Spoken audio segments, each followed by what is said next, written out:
وَلَنَبْلُوَنَّكُمْ، اور ہم تمہیں لازماً آزمائیں گے، بِشَيْءٍ مِّنَ الْخَوْفِ وَالْجُوعِ وَنَقْصٍ مِّنَ الْأَمْوَالِ وَالْأَنفُسِ وَالثَّمَرَاتِ، خوف سے آزمائیں گے، بھوک سے آزمائیں گے، فاقے آئیں گے، اور جان اور مال اور ثمرات کا ضیاع ہوگا، نقصان ہوگا۔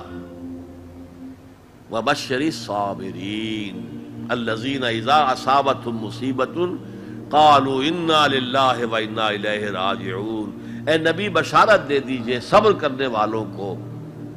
صبر کرنے والے کون؟ جب ان پر کوئی مصیبت آئے، کوئی تکلیف آئے، کوئی آزمائش آئے، تو وہ کہیں ہم اللہ ہی کے ہیں، اللہ ہی کی طرف ہمیں لوٹ جانا ہے۔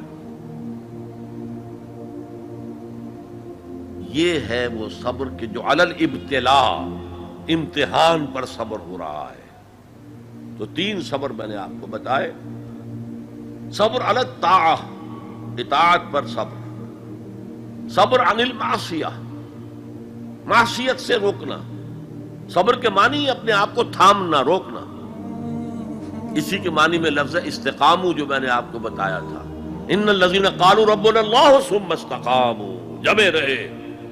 جان جا سکتی ہے لیکن اس کلمہ ایمان سے ہم پیچھے نہیں ہٹ سکتے۔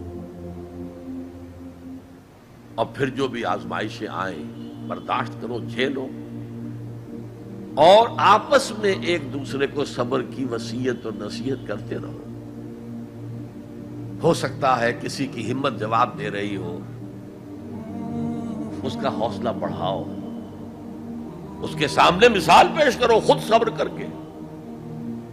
خربوزے کو دیکھ کر خربوزہ رنگ پکڑتا ہے۔ جماعت زندگی کی یہ برکات ہوتی ہے۔ کونوا مع الصادقین، صادق لوگوں کے ساتھ رہو، جڑے رہو، تاکہ تمہارے اندر اگر کبھی کوئی کمزوری کا پہلو آئے تو اللہ تعالی اس جماعتی زندگی کی برکت کے طفیل سے تمہیں اثر نو کمر ہمت کسنے کی توفیق عطا فرمائے۔